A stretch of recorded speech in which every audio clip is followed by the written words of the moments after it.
Heyo! Today we are talking about the history, psychology, and the dark side of the crystal craze.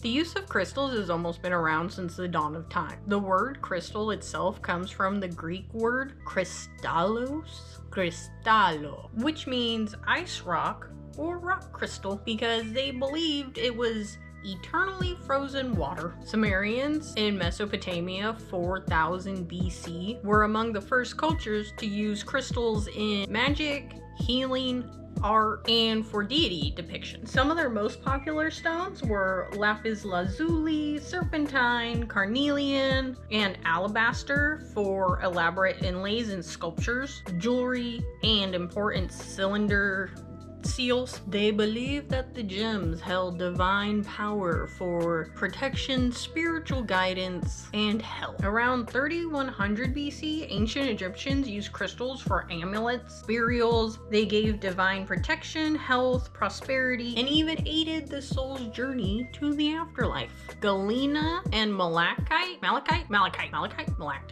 no, to avoid that stone. They were ground into makeup, used as pigment, and also traded. Chrysolite, later translated as peridot, was used to combat night terrors and purge evil spirits. So if you have night terrors, there you go. Demons are probably on the inside. The ancient Chinese, around 2000 BC, revered jade more than any gemstone. It was respected because it was durable, valuable, difficult to carve, and they viewed it as a conduit of life force, like Chi. Rose quartz and jade brought balanced energy, promoted healing, protected against evil, and would signify wealth. They integrated crystals into traditional Chinese medicine, alchemy, and burial rites, even using diamonds as tools. By the Middle Ages, crystals were sewn into garments, smithed into goblets, and were even used to bedazzle Bibles. Bedazzling has been around forever. Claims from that time era have stated that they believed that amethyst had properties that would keep you sober. Citrine gave you abundance and prosperity. Black tourmaline for its protective qualities. The rise of the scientific revolution and the Enlightenment era started the decline of crystals. Cultural perspectives shifted from spiritual and folklore beliefs to empirical scientific explanation. The New Age movement of the 70s and the 80s brought the crystals into mainstream consciousness. This era, characterized by a blend of spirituality, personal growth, and holistic health, embraced crystals for their supposed vibrational frequencies and healing properties. Bookstores filled with guides on crystal healing. Many thought that they were like transitioning to a new higher conscience and a new world order. Because of this movement, the crystals were now in eyesight of major businesses. They were pretty enough to market, vague enough to mythologize, and cheap enough to mass produce. In 2010, Instagram played a huge role in popularizing healing crystals by leveraging the platform's visual nature, visual and influencer culture. It immediately transformed crystals from a niche into mainstream wellness. Instagram helped integrate crystals into daily life as fashionable accessories and decorative home items, rather than just spiritual tools. This broadened their market appeal beyond those who were specifically interested in the new age spirituality. Gems and crystals were promoted for the ability to help people connect with natural forces, bringing harmony and balance to their lives. Now they're becoming symbols of manipulation. Today's spiritual circles have nothing to do with like ancient mysticism, while these healing properties have been attractive to many people, the reality is much more harmful. Most healing crystals are mined under conditions that most people would be horrified by. An estimated 85,000 children work in the mines in Madagascar, where their small size is exploited to navigate narrow, unsupported mine shafts and tunnels. Most of the rose quartz and amethyst sold in America and in the Western countries is from Madagascar. The mines often represent the only source of income for impoverished local communities. Mining operations are often informal, small scale, and lack safety regulations or proper equipment. This leads to high risk of injury or death from landslides and limited airflow, with workers sometimes passing out from the lack of oxygen. The mining process also smashes a bunch of rocks and everything, which creates fine dust and particles that can penetrate really deep into the lung, causing a lot of respiratory diseases and breathing problems such as silicosis.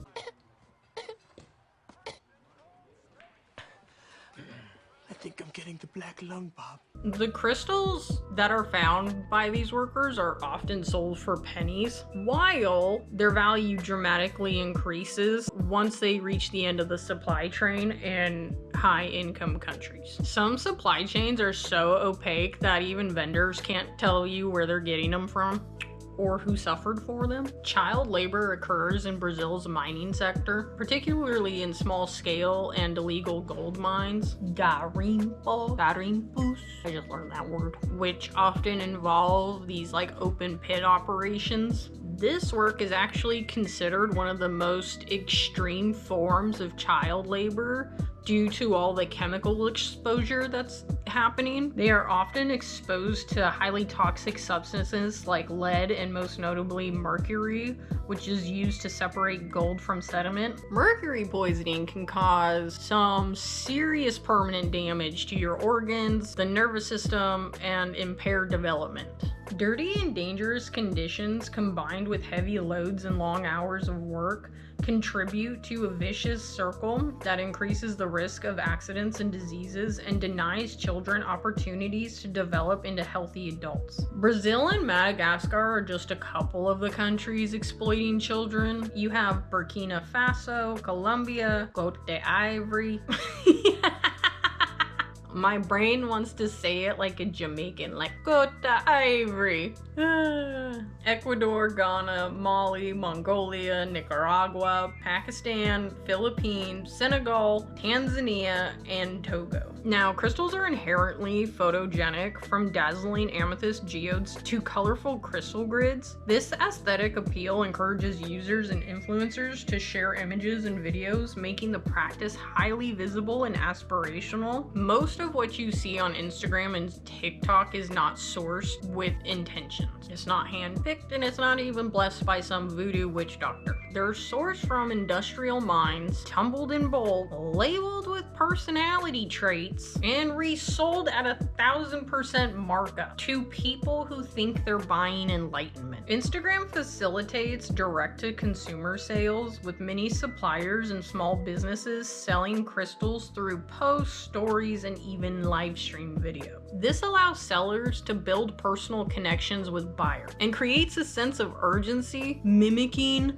the treasure hunt of going to a gem show. When you can't justify the product, you justify the mythology. People don't buy the stone, they buy the fantasy of owning something rare, sacred, and exclusive, even if it was produced on the same assembly line as fish tank gravel. This isn't one scam, it's an ecosystem of micro scams orbiting each other like glittery freaking parasites.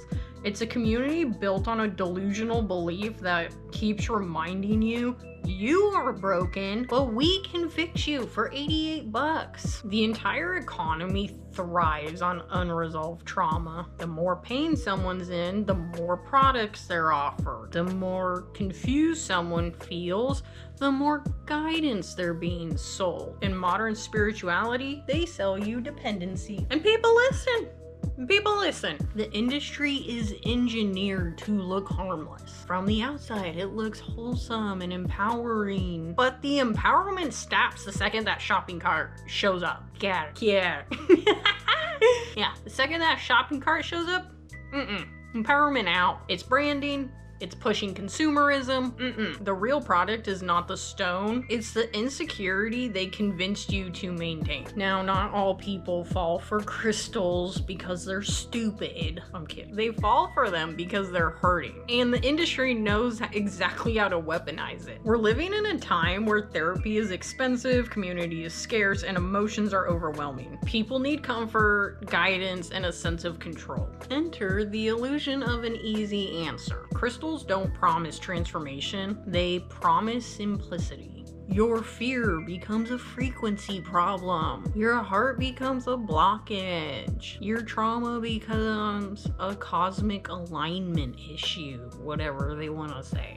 Everything complicated becomes fixable with a purchase. When life feels chaotic, people crave structure. Astrology charts tell you who you are. Crystals tell you what to fix. Energy healers tell you what's wrong. Nothing requires self-reflection. Nothing requires effort. It's control without responsibility. The perfect product for children. The influencers become like digital clergy, offering healing, clarity, and belonging through their content. They speak with certainty, authority, in a way that people want to connect. Someone's anxious brain wants to desperately believe. I don't always blame them. I sometimes just feel bad for them because in a world that's like so chaotic, certainty can feel like a freaking warm hug, even if it's fake. But we can't forget to mention the sweet sugar pill. The placebo effect is powerful. Sometimes you do feel better when you hold the crystal, just not because the crystal has energy, but because you finally allowed yourself a little hope. The industry counts on this. It counts on you feeling just enough relief so that you keep coming back. Eventually, some people realize that crystals aren't fixing anything. The trauma's still there. The anxiety is still vibrating. The pattern hasn't changed. And now the industry has trained them to blame themselves instead of the product. That is the psychological trap. When the product fails, the consumer gets blamed. The truth is super simple. Crystals don't heal people. People heal people.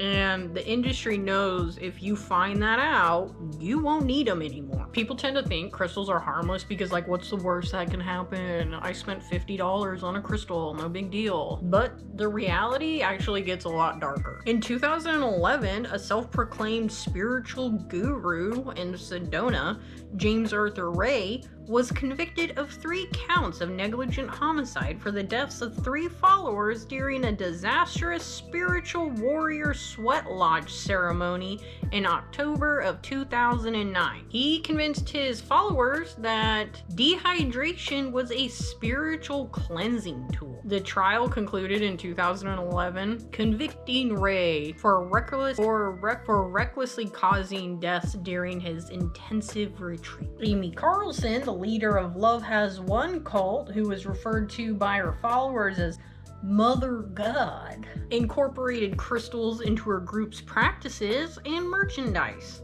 The Love Has One group generated income by selling various items online, including crystals, t-shirts, and healing sessions, which were marketed as tools for spiritual awakening and cleansing. Of course, followers were encouraged to purchase these products. Amy Carlson died in April 2021 at the age of 45. An autopsy determined her death was natural, resulting from a combination of alcohol abuse, anorexia, and chronic colloidal silver intake. You want to hear how crazy this shit is? I just heard of this, looking this shit up, right? And these guys, this cult, this weird... I went to watch this documentary, it sucked. It was so boring. Anyways, I can't get past their mumbo jumbo. You know what I mean? I can't... She died in a Oregon hotel room. I think it was something like 7 of her followers transported her back to Colorado, where it was later discovered by police. Her mummified remains were found laying on a bed, covered in a sleeping bag, decorated with Christmas lights, with glitter around her eye sockets, and like what they called a shrine. Carlson's followers, who referred to her as Mother God, believed that she had ascended to a higher spiritual realm and shed her physical vessel. They freaking expected her to be picked up by a starship.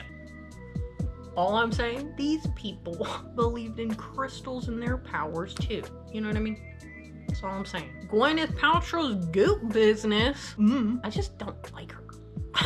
I just don't like her. Anyways, Gwyneth Paltrow's goop business practices with crystals and wellness products have faced significant criticism and legal action for promoting pseudoscientific health claims, notably settling a 2018 lawsuit for $145,000 over misleading advertising for vaginal jade eggs and flower essences, which allegedly balanced hormones and cured depression without scientific basis, highlighting a pattern of selling products. Oh, also, she claims her stickers are like NASA technology, which also lead to ongoing debates about accountability in alternative wellness marketing. Goop also sells a crappy bag of stones for $85 if you want to waste some money. There you go. Anyways, I don't feel like being sued by Gwyneth Paltrow for $1 just because she can. I'm gonna move on. Then there was the Aura Photography startup that raised millions promising AI-generated